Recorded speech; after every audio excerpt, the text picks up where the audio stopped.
Some years ago, I met this woman who, kind of, I don't know, she was probably like in her mid 40s. I was still in my 20s then. And she was walking around at this party I had. And one of the guests was telling me, "Oh, do you know her?" And I'm like, "No. I mean, I guess she came with somebody, because I didn't know who she was." So then I start hearing the gossip. This chick evidently had been some big time business person, had sold her business, and had like several $1 million in the bank. And she met this young guy, and the guy was, I mean, he was fine, I have to admit. I mean, the kind, definitely would turn heads, but he wasn't about shit. And so she got hooked up with this dude, and he was younger than her. He was still in his 30s. She moved him into her house. She was letting him drive her car, which he totaled. So then she buys another car to let him drive that. She was buying all his clothes and giving him a credit card and this whole thing, right? Now, see, at that point, I had never heard of no shit like that because the men in my family were like men, and I mean, I was really young, so those were pretty much the only guys I really had a close association with, and like my parents' friends' kids, and they were all raised up like me, so I had never seen any woman or even heard of any woman doing something like that. So this was my first exposure to what I have called a NAM, which is a nothing ass man. So to take it, the reason why she was walking around the club looking all sad was because the day before she had seen him in her car driving around with some other little girl in the car, a younger woman, and she was like all hugged up on him and everything in her car. So she was upset and was thinking about kicking the dude out and all this. But come forward, I don't know, another 20 years or so, I met this woman who was an attorney. And somehow, I don't know to this day how she managed to get hooked up with this dude.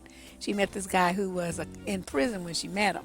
So she used to go and, write him letters and go visit him and put money on his books and all this stuff. She was white, he was black. So he gets out of prison. She moves him into her house. And she had a nice house up in the Oakland Hills.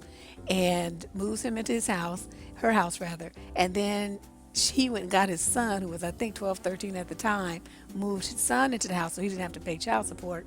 So she's buying both of them clothes, feeding both of them, paying the bills for both of them, bought dude a car and everything. I mean, she made a lot of money, don't get me wrong.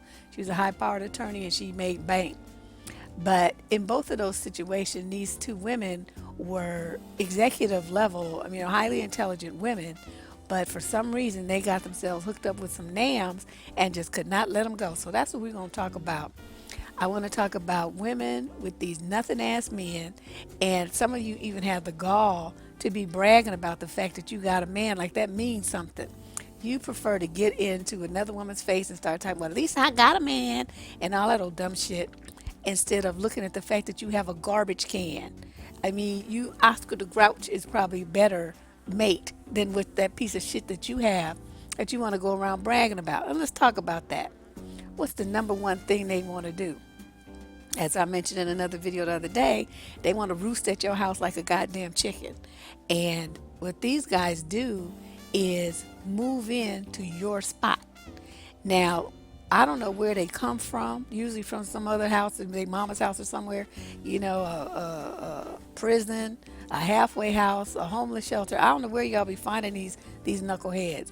But any dude who does not have his own spot is just raggedy. I mean, he's got to have somewhere where he's living and he's putting in some, he's contributing to the household.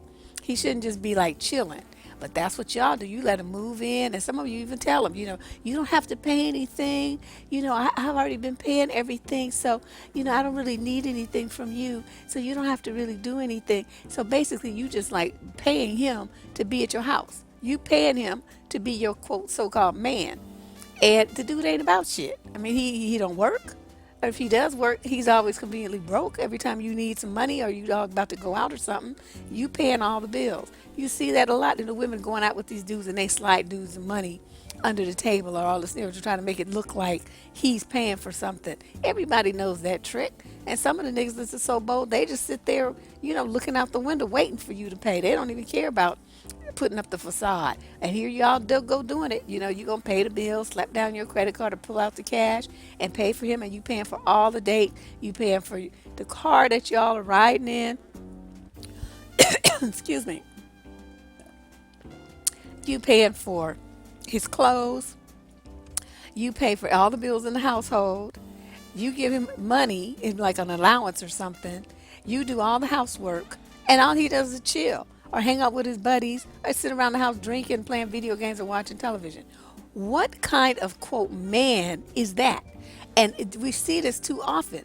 Another thing that happens a lot is y'all will move these men in, and you on Section 8. Okay, so you a low income single mother. You have the blessings of Section 8, so you and your kids have a roof over your head, and it's some reasonably safe location. But that's not good enough. So here you go, you find this bum ass nigga and you move him in. Why are you doing that? Do you know how many women? I have a friend who works for the housing authority, and all the time we get together stories about women who moved in some bum ass nigger, and then they get found out and they lose their Section 8. They lose their housing voucher. So now you and your kids are struggling trying to find a place to live because you wanted to move in some ashy dicked fool. See, this I don't understand that thinking. What are you thinking? Why would you put your children and your future, your stability in a situation at risk like that about some man? If he can't, he should be helping you. He shouldn't be living off of you in the Section 8 thing. You already paying $200, $300 a month rent, and the motherfucker can't even unask that. You know what I mean? You don't even ask him for that. Or he'd be talking about, well, I'll pay half. No, you don't need to pay any because you don't need to be here. I'm not losing my Section 8 over you. That's what you need to say. But y'all just so desperate to have a man. You just want to be in a situation where you have your friends around and you, well, at least I got a man. I'm not single like you. Like that means something. You got like the bottom of the barrel dregs of society up in your house and you want to brag like that is something meaningful. That is just trifling. You get these trifling, low down, skunk ass, roach crawling niggers, and you thinking that that's meaningful and that is, that makes you better than somebody. It doesn't. It makes you stupid. It makes you a dummy. And that's what, you guys got to get your heads right, especially when you have children. You got daughters and sons. They're looking at the situations that you're putting them in. They're looking at how you handle yourself. They're going to be modeling their behavior as adults after you. And if your daughter's seeing you being so desperate for dick, they're going to be the same way. They most likely be having babies at 13, 14, 15 years old because they just went crazy, chasing dick like you did. Your sons are going to think it's okay to be a nothing ass man and to have women take care of them because that's what you do. You see what I mean? You guys got to get your heads right. This is not the way to do it. And I keep seeing this too with these women. You guys, you got these grown sons. To me, if he hits 18 and he's still living at home, he need to have a job and he need to be kicking down some money to help pay some bills. He needs at least be paying his cell phone bill and buying some groceries. At least, so, because sometimes they're making minimum wage and they only have, if they're still a student, they're only going to get, I don't know, 15, maximum 20 hours a week. So they're not going to really be bringing home no great amount of money. But they should do something to alleviate the stress and strain financially of at least some of their existence in the household once they hit 18. But no, you got these grown men in their 20s living in your house. You taking care of them, cooking for them, washing their clothes, cleaning their room, and still treating them like they're toddlers.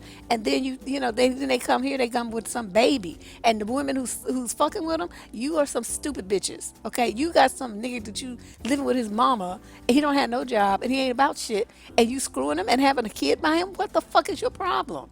I mean, really? That's the best you could do. You have like no standards. You think that that's what you need to be doing with your body and your time, and that's the kind of father that you choose for your children. A nam. I'm just like so disgusted. I don't even know what to do. So then, another thing is, you get with these men. They don't have no car, right? He don't have no car, so you let him drive your car. Why do you let him drive your car? Let me explain how this works. Unless he's on your insurance, if he fucks up your car, guess who's on the hook to pay for it? You. Okay, because he going to say, well, I don't have no money. But you should have known by the fact that if he had some money, he would have bought his own car. Even if it was a bucket, he would buy his own car. He would be paying for his own insurance. He would have a license and everything necessary to handle that responsibility. The fact that he doesn't have that responsibility, you don't give him anything of yours to drive. That he give his ass a bus pass, that's about it. A pair of good walking shoes, tell him to hit it. That'd be the only gift I would give his ass. He ain't getting my keys. That's not going to happen. So then we have the situation where, so he gets the car, right? He crashes the car. He can't afford to buy you another car. And what are you going to do? Another issue is you get with a guy who's a drunk. He's a drunk or he's a druggie. Some of you will also help support his habit. You will give him money. You will buy the drugs for him. You will come home with alcohol. Why do you do that? All you're doing is contributing to his addiction and to his namness. He's not doing anything of a positive nature. There'd be no reason for you to have a man like that in your life. I don't understand it. You also get with these dudes. You already know dude got, 3, 4, 5 kids by miscellaneous stray bitches. And here you go getting pregnant by him. And so now you got, the 5th or the 6th kid. What the hell are you thinking? Why are you doing that? Use birth control. Better yet, just avoid men like that. He ain't about shit. What the hell are you doing? And then you put your kid in a situation where, you guys, these women, we were talking about this too. Women, you guys live in a certain neighborhood, right? Everybody fucking everybody. So these dudes are having multiple kids by multiple women. You don't know who his kids are. So your kids grow up in the same neighborhood and start dating somebody. And then you could find out later that that's a cousin or half sister, some relative of your child because they got the same daddy. But you don't know that because you haven't really kept track of where he's dropping babies. And that's a problem that could definitely be contributing to some of the birth defects and the retardation and other issues, learning disabilities and stuff like that from inbreeding. Because we talked about that the other day, and that is a very, very real possibility. You will have these dudes who are stupid, right? They don't even have a GED. They don't read. They have nothing intellectual to talk about. They're lazy. You ask them to do something, they don't do it. So you end up doing everything. So you have a situation where you're unsupported. You have no back, nobody got your back, but yet you want to run around and brag about you got a man. And this is something that you think other women are envious of. You cooking, you cleaning, you sexing, and then you want to have the nerve to talk about you submitting to your king. This motherfucker ain't king. And and so when we look at this kind of behavior, and this is not a video I necessarily plan to do, but it came to me that this is the topic that I need to address because so many women are caught up in this. And like I said, my friend who works for the housing authority, tells me all the time about the young women who get busted and lose their voucher. And, the kids get tossed out on the street, and the rents around here are no joke. If you find a 2-bedroom apartment for $1,600-$1,700, that's a steal, because most of them are over $2,000. And these women got 2 or 3, 4 kids. They need at least a 2-bedroom. So I'm kind of I'm just want to kind of rate some of you women. You live in an environment of your family where everybody's doing this kind of stuff, and so it seems normal to you. Let me explain to you that this is not normal. This is some sick shit. It's some desperate low self-esteem, just ridiculous kind of behavior for a woman to do. You need to have more pride in yourself and think you have more value than that. You don't cater to a man. You don't take care of a man. You don't do anything like that. He needs to be taken care of and supporting you. And if a guy wants to live with you, then tell him to get an apartment, get the house, whatever he is going to get, and then you will move in with him. That's how it's supposed to be. He's supposed to be providing for you. And if he can't do that, he can't even do it for himself, then you leave his broke ass alone. Nobody should want to be with a man who's not even taking care of himself, because he's not a man then. He's got somebody else taking care of him. He's a child. He's just a child that you fucking. And that's gross. Child molesting. Ew. I mean, how can you even get excited about screwing a man and he's not a man? He doesn't act like a man. He doesn't have any resources like a man. He's not living his life like a man. He's just a kid in an adult body. Why would you even fuck with that? See, that's that. I'm not understanding it. So if somebody's got some clues, you got some thoughts, please share them. This is just something I've noticed, that a lot of young black women want to shoot themselves, these older ones too, shoot themselves in the foot behind some dick. And I'm just in awe, because I know I mean, we would be happy with a dude who's, like a normal working, blue collar working dude. He don't have to be making no grand theft money or nothing like that.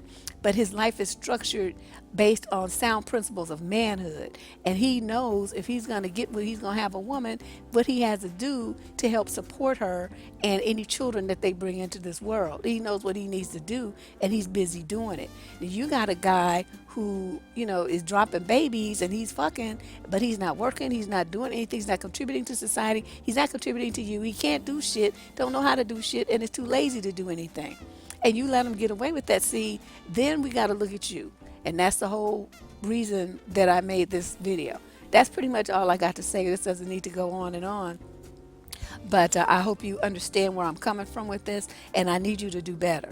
I need you to think about think about your children and think about what they're seeing and hearing. And then you need to get your ass in gear and do fucking better than what y'all been doing. This is just disgusting. It's just making a whole generation of kids looking at bullshit, and they're going to grow up and do bullshit based on the standards that you and examples that you set for them. I am not liking this at all, and I want y'all to stop doing it. Deb Cooper from survivingdating.com, signing out.